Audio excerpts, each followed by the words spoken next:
Miss হবে না আপনার পছন্দের টিভি শো। দেখুন জি5 অ্যাপে একদম ফ্রি। কিচ্ছু হয়নি, ওর বিশ্রাম নিচ্ছে।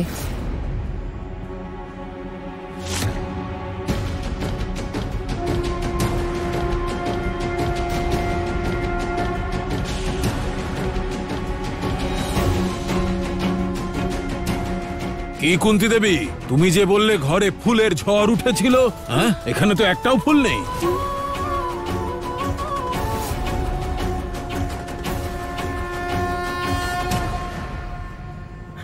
আমি বাবা, আমরা সত্যি কথাই বলছি। নিশ্চয়ই ও কিছু করেছে।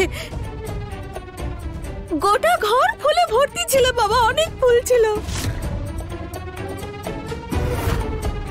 এই মেয়েটা না নিশ্চয়ই কোনো কালো জাদু করছে। তোমার বিশ্বাস হচ্ছে না? না তো মা, জিজ্ঞেস করো ওকে। সাথী, সত্যি করে বলো, এসব জাদুবিদ্যা কোথায় শিখেছো তুমি? নিধি, মনের আঙিনা থেকে মন্দিরের সিঁড়ি অবধি পথ এই শিক্ষার। আরতির শিখা থেকে মায়ের ভোগ বানাতে গিয়েও শিখেছি আমি। ঘণ্টার ধ্বনি থেকে সন্তোষী মায়ের ভজনও সমৃদ্ধ করেছে আমাকে। আর নিধি, এটা কোনো জাদু নয়, এটা ভক্তির শক্তি।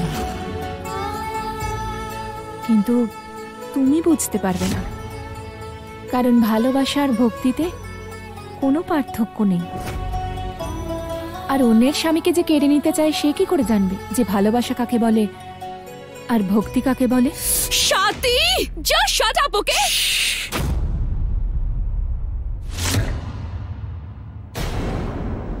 ইন্দ্র ঘুমোচ্ছে, অল্প আওয়াজ হলেই ঘুম ভেঙে যায় ওর। আস্তে কথা বলো।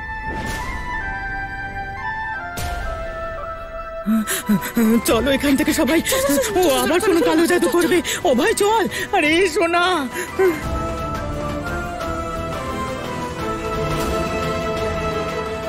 দেবী পৌলমী, আপনার মনের ইচ্ছা আমি বুঝতে পারছি, কিন্তু এখনই শীঘ্র, অতি শীঘ্র আপনি নিজ লোকে ফিরে যান আর আপনার এই আঘাতগুলোর চিকিৎসা করান। আর একবার ভেবে দেখবেন যে আপনি কি কারণে পৃথিবী লোকে গেছিলেন আর সাথে আপনি কি নিয়ে ফিরে এসেছেন। এটা দেবী সন্তোষের ছলনার পরিণাম।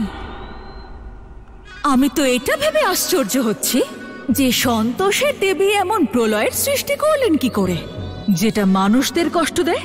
উচিত আর অনুচিতের মধ্যে যে যুদ্ধ চলে, সেটাও যুদ্ধই, আর যুদ্ধ কষ্টই দেয়।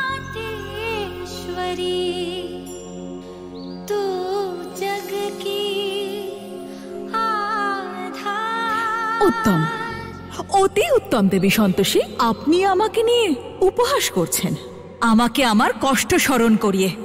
দেবী পৌলমী, আমি আপনার আঘাতের ঔষধি দিচ্ছি।